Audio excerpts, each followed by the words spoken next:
उत्तराखंड की पहाड़ियों में बसा एक शांत सा गांव था, भटियाणा। इस गांव की सबसे बड़ी और रहस्यमयी पहचान थी ठाकुर हवेली। सदियों पुरानी यह हवेली पत्थरों से बनी एक विशाल इमारत थी, जिसकी ऊंची दीवारें और जर्जर खिड़कियां किसी समय के वैभव की गवाही देती थीं। लेकिन अब वहां केवल सन्नाटा और डर था। गांव के लोग मानते थे कि इस हवेली में ठाकुर रणवीर सिंह की आत्मा भटकती है, एक ऐसी आत्मा जो अपने परिवार की मौत का बदला लेने के लिए आज भी जिंदा इंसानों की तलाश में है।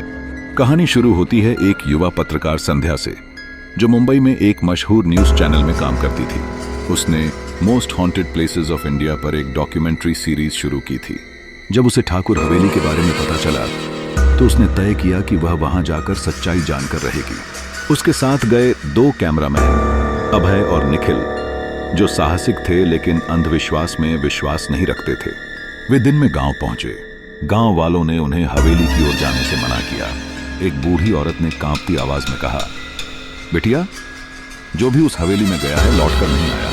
ठाकुर अब भी जिंदा आत्माओं की तलाश में है। लेकिन संध्या ने इसे एक कहानी मानकर नजरअंदाज कर दिया। रात के करीब 11 बजे तीनों लोग कैमरे और टॉर्च लेकर हवेली के अंदर घुसे। हवेली का मुख्य दरवाजा चिटकते हुए खुला और एक ठंडी हवा का झोंका उनके शरीर को सिहरा गया। अंदर हर ओर धूल, टूटे फर्नीचर और दीवारों पर उभरे हाथों के निशान थे, मानो किसी ने वहां से निकलने की कोशिश की हो। संध्या ने कैमरा ऑन किया और रिकॉर्डिंग शुरू की। तभी उन्हें एक कमरे से हल्की सी हंसी सुनाई दी, एक बच्चे की हंसी। वे उस कमरे में गए तो वहां एक पुराना झूला था जो खुद ब खुद हिल रहा था। अचानक अभय की आंखें फटी की फटी रह गईं। उसने एक सफेद कपड़ों में लिपटी महिला को देखा जो झूले के पास खड़ी थी, लेकिन जैसे ही टॉर्च की रोशनी उस पर पड़ी वह गायब हो गई।